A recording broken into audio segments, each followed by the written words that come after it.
Welcome back, everyone, to the Deep Dive. Today, we are going to jump right into a topic I know a lot of you have probably heard about and maybe even tried. Yeah, it's been getting a lot of buzz lately. Exactly. Blood flow restriction training, BFR. Yep. BFR. All right. So we're going to take a deep dive today into a study that was just published in the International Journal of Sports Physical Therapy. Effective blood flow restriction training on muscular performance, pain, and vascular function. That's the title. Quite a mouthful. Yeah. So what we want to do today is figure out, is this really legit? Does it work? Is it a viable alternative to, just lifting heavy weights? Right. So we're going to be looking at how it affects your strength, how sore you get after, and even your vascular function, which is kind of interesting. So if you're the kind of person who likes to stay on the cutting edge of fitness, or maybe you have some injuries that limit how much weight you can lift, or you're just curious about the science of muscle building, this episode's for you. So let's jump right in. What exactly is BFR training? Well, at its most basic, BFR training involves exercising with a specialized tourniquet system applied to the limbs you're working. The goal is to partially restrict blood flow returning from the working muscles. So it's not completely cutting off the circulation. No, it's a partial restriction. It's about slowing down that venous return, but still allowing blood to flow in. So blood's getting in, but it's having a hard time getting back out. Exactly. And the idea behind this is to enhance your strength and endurance gains even when you're lifting lighter weights, so at lower intensities. What's really fascinating is how accessible BFR training has become in recent years. These specialized cuffs used to be quite an investment, mostly found in clinics, but now there are more affordable and portable systems available. Yeah, I've definitely seen more people using them. Like when I'm at the gym, just kind of casually observing, Right. like there's a lot more people using them. So it's more than just like wrapping a band around your arm really tight and hoping for the best, right? What are some of the key factors that determine how well this actually works? Yeah, you're right. It's not just about strapping on a band. There are a number of factors that come into play. Things like the width of the cuff, the amount of pressure that's being applied, the number of sets and reps you do, and the intensity of your exercise. They all influence how effective BFR is. So there's a lot of nuance to this. There is, yeah. And interestingly, there's still some debate in the research community about the best and most standardized protocols for BFR.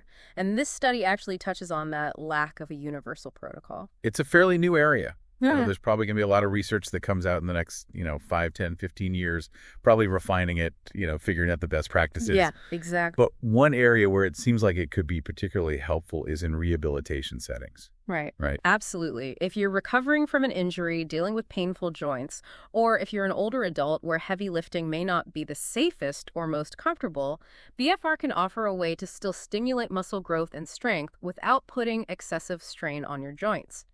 Traditionally, the advice, from organizations like the American College of Sports Medicine has been that you need to lift at higher intensities, generally above 60% of your maximum strength, to really see significant gains. Go heavy or go home, right? That's what we always hear. Right, exactly. But what's really exciting about BFR is that the evidence is suggesting that it can actually lead to similar or even better results than just lifting light weights on its own, and it can actually get you gains comparable to those achieved with moderate to high loads. That's pretty amazing. Yeah, it is. The study we're looking at today specifically mentions B-Strong BFR bands and how they're designed to allow that arterial inflow while restricting venous return. Okay, so blood's getting in, but it has a hard time getting out. Now, how does that actually translate to muscle gains, even when you're lifting lighter weights? Yeah. What's the underlying science behind this? So the theory behind BFR is centered around a few key physiological responses. By restricting that venous return, you create a localized environment in the muscle that's low in oxygen, what we call a hypoxic environment.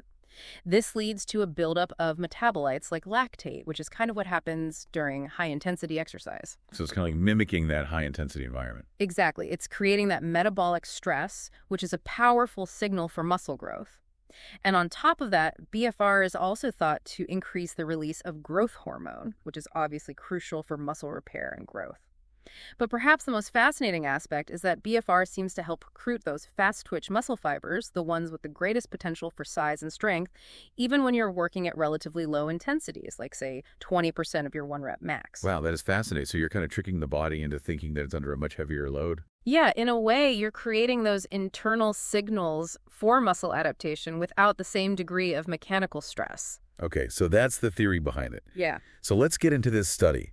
What were the researchers specifically trying to figure out? All right, so their main goal was pretty straightforward. They wanted to see how low-load BFR training stacked up against traditional high-load resistance training when it came to muscle performance, pain levels, and blood vessel function. And of course, they also had a control group that didn't do any exercise at all. Okay, classic study design. So how did they set up the study? It was a randomized controlled trial, and it ran for 8 weeks.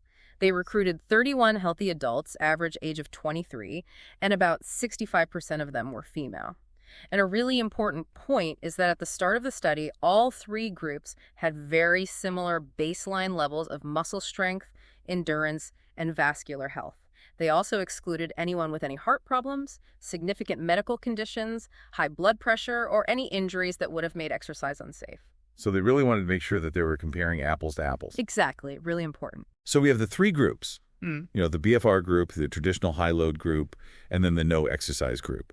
Tell me a little bit more about those groups. What did their workouts look like? Okay, so both the resistance training group, we'll call them RES, and the BFR group did 7 exercises targeting both their upper and lower body. They trained 2 to 3 times a week for the full 8 weeks. Now, the big difference was the intensity. So the RES group did their exercises at 60% of their 1 rep max. So moderate to high intensity. Yeah, the typical weight training protocol. The BFR group, however, they worked at just 30% of their 1 rep max, which is significantly lighter. Okay, so much lighter weights for the BFR group.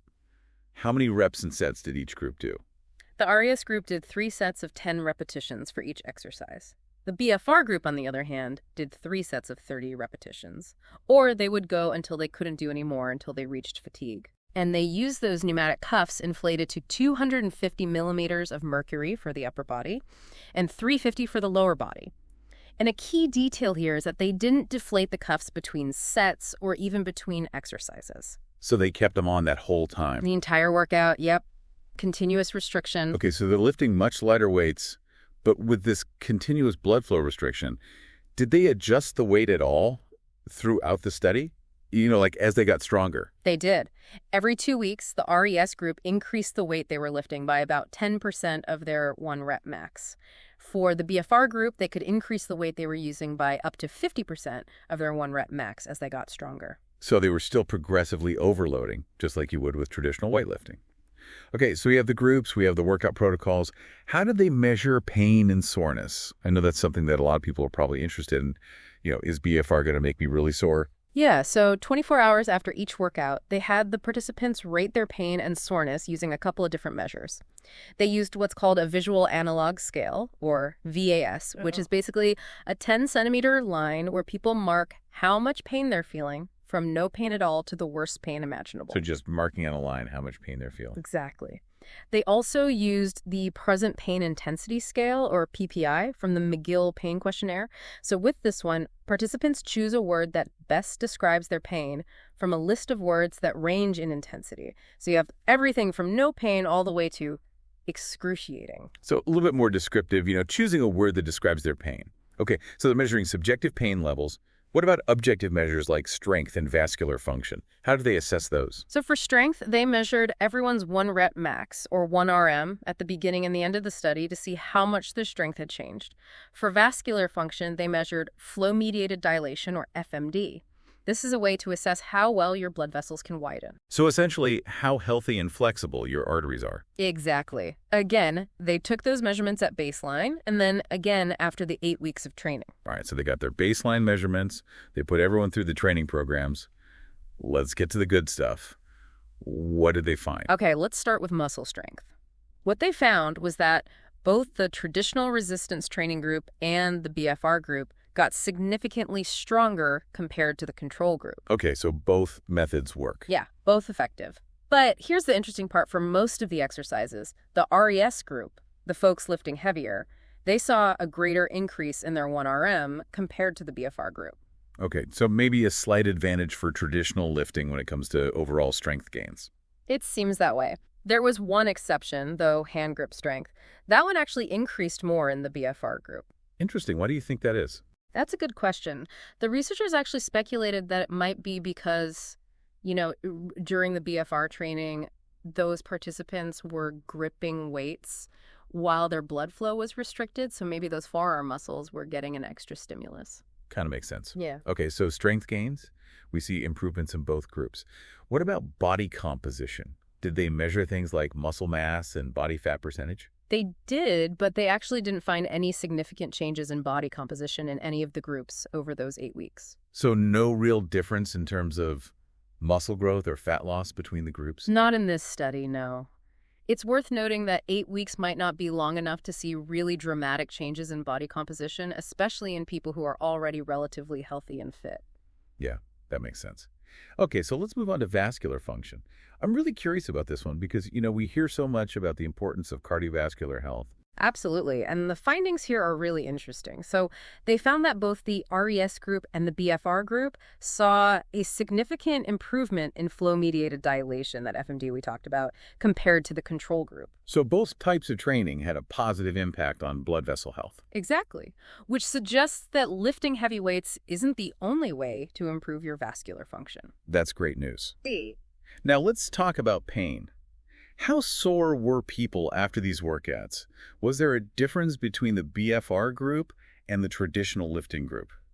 So immediately after the workouts, the levels of pain and soreness were pretty similar between the two groups, whether they were rating their pain on the visual analog scale or using the descriptive words from the PPI.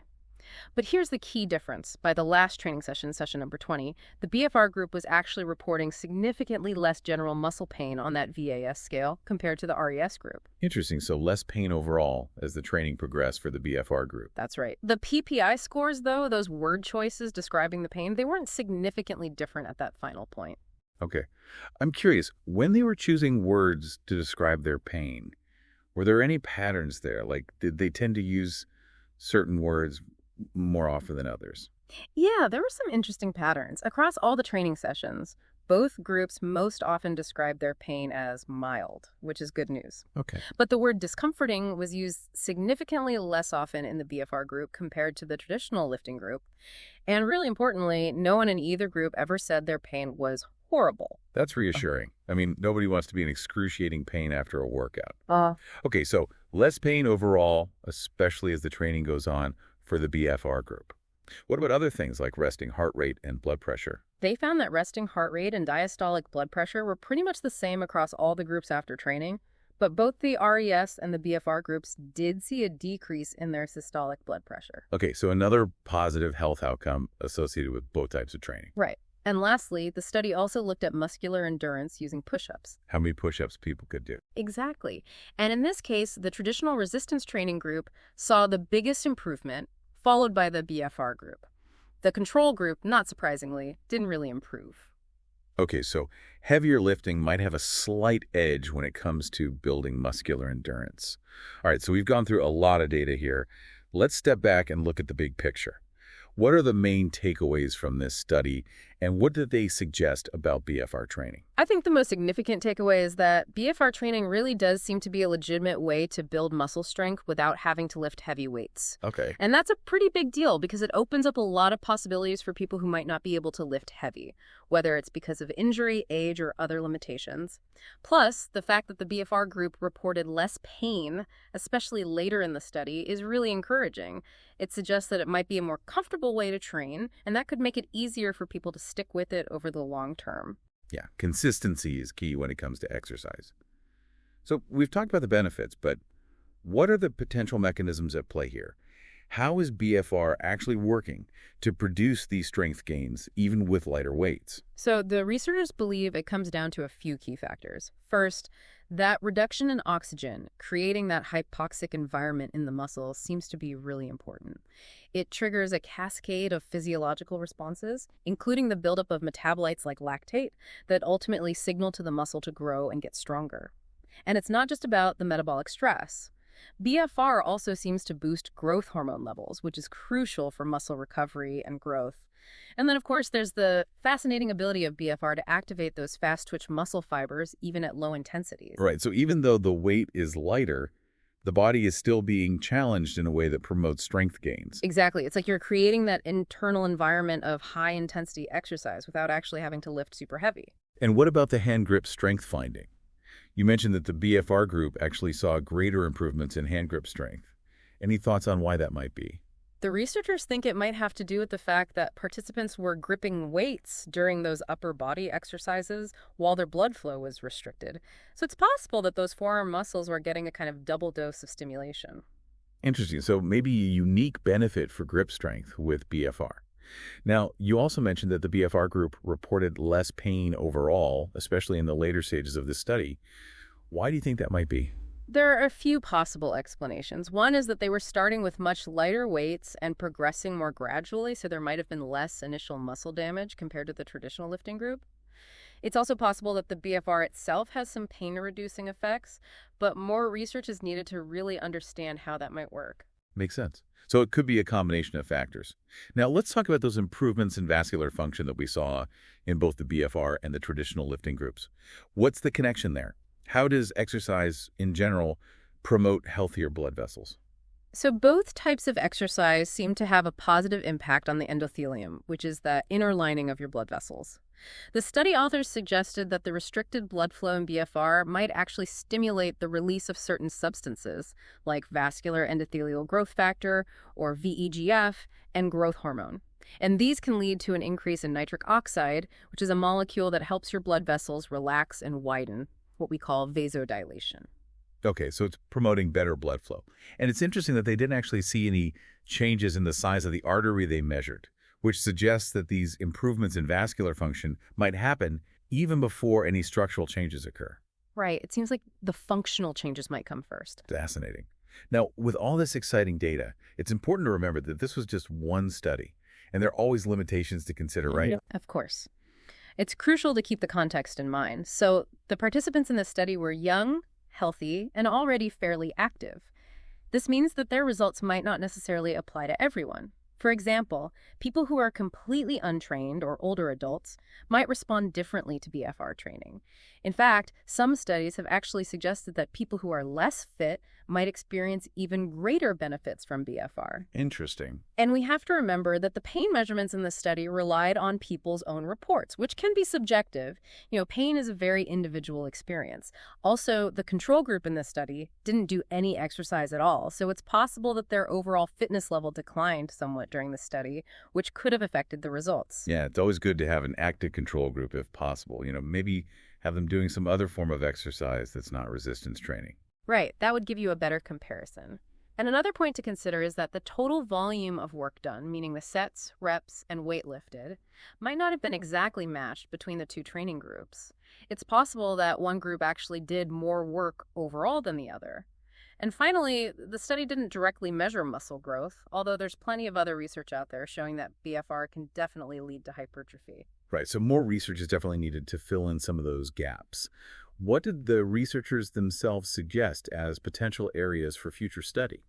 They emphasized a few key areas. First, they said it would be really valuable to conduct longer-term studies to see how BFR affects pain and soreness over time, beyond those 8 weeks.